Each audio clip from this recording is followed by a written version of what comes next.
Anything short of that, I doubt will reach the president's desk and see the pen for signature. Okay. Hogan, I would bring you to a report in Sunday's Axios. Jonathan Swan, who I think is extremely fair, says this. President Trump is defending Rob Porter and publicly, but privately, he says he's guilty. He says the president's told multiple people that he believes the accusations against Porter are true and finds him sick. 4 sources have spoken directly with President Trump and tell him his private comments about the ex-aide, whose 2 ex-wives accused him of violent attacks, have been brutal. So the president is just as outraged as many Americans about the alleged domestic abuse, which looks pretty strong, the evidence strong against Porter. Why won't he say that publicly, or do you think Jonathan Swan is wrong?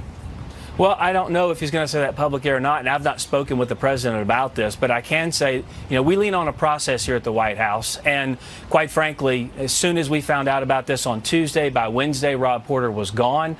The president has been very clear that all forms of abuse, all forms of battery against women, but he hasn't said deplorable that. And disgusting.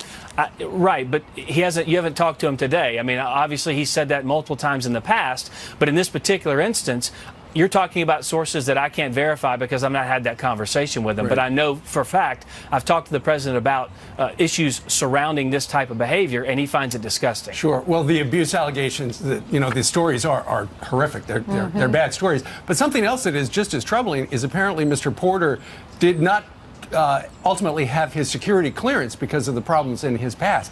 Is the White House going through everybody at the White House so close to the president, making sure, okay, this guy's got it, this guy's got it, wait a minute, this person doesn't? Maybe that person should not be so close to the president. Well, look, that's a process, as I mentioned before, but it's a process done by career officials in the federal government, at the FBI and other agencies. So on purpose, for administration after administration, whether it was Bill Clinton, whether it was George W. Bush, whether it was Barack Obama, the White House doesn't interfere in those processes, and they keep going forward because we can't have a handle in that. That's something for outside entities to look at. Hogan, because you can't stop the process. Will you and Sarah Huckabee Sanders, will y'all get together and maybe advise him and talk to him about this is an opportunity when he can come out against domestic violence? I mean, those pictures are horrific. They were, absolutely. But the president has been out against domestic violence for a long time. He didn't, in the Oval Office, the thing you're probably talking about, he was asked specifically about Rob Porter. The president deplores, it thinks that domestic violence is grotesque. He said that on multiple occasions, and there's no place for it in this country. There's no place for it in this White House, and the president won't stand for it. All right. Hogan Gidley joining us from the North Lawn of the White House, where we could tell it was a little breezy during that interview. Hogan, thank you. And rainy.